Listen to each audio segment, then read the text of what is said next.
Welcome back to our series on Bach's Orgelbüchlein. Today we're looking at one of the Passiontide chorales, Da Jesus an der Kreuze stund.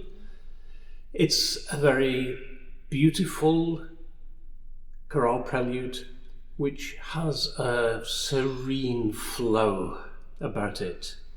The chorale itself deals with the 7 words on the cross. It's in the normal Orgelbüchlein format. It's a 4-part setting with the melody across the top, entirely unornamented, except that whenever there is a leap of a third, it's filled in with a passing note.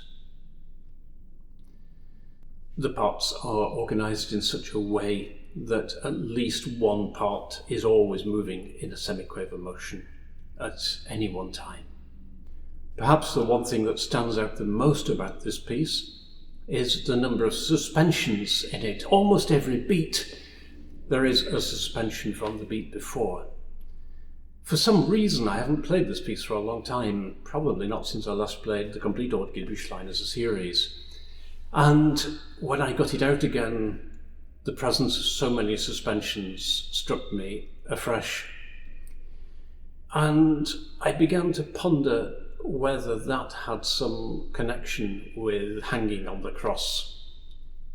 And then as I was playing, I noticed that not every single beat had a suspension, although nearly all of them do. And I began to count them up, thinking perhaps there would be 7 beats without a suspension, and that perhaps would be some reference of the 7 words on the cross. And of course, when I added them up, it didn't come to 7. And it struck me afresh then how easy it is to get carried away with symbolism of all nature. There is something appealing about symbolism, which means that you can get carried away with it in the same way as with conspiracy theories. They sound so likely, they sound so appealing, and yet they're so untrue and such a complete waste of time. But I got carried away with it. But to deal with the usual performance issues, registration, something calm, something gentle and reflective. Almost anything will do. The tempo, it's easy with this piece to get a little bit carried away and to rush it a little bit, and we need to guard against that. Always remember what the text is about, and that will just put a slight brake on things.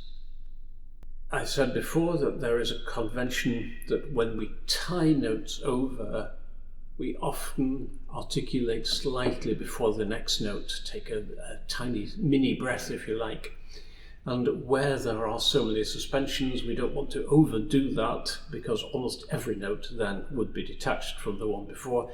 But it may well be worth just not quite making it legato to the note before, where it's carried over. Ornaments, there aren't any. I'm always tempted just in that very final cadence, just to put a small ornament in the left hand. Apart from that, and even that isn't necessary, apart from that, I think this piece definitely doesn't call for any extra ornaments. It's a very plain, very reflective, meditative piece.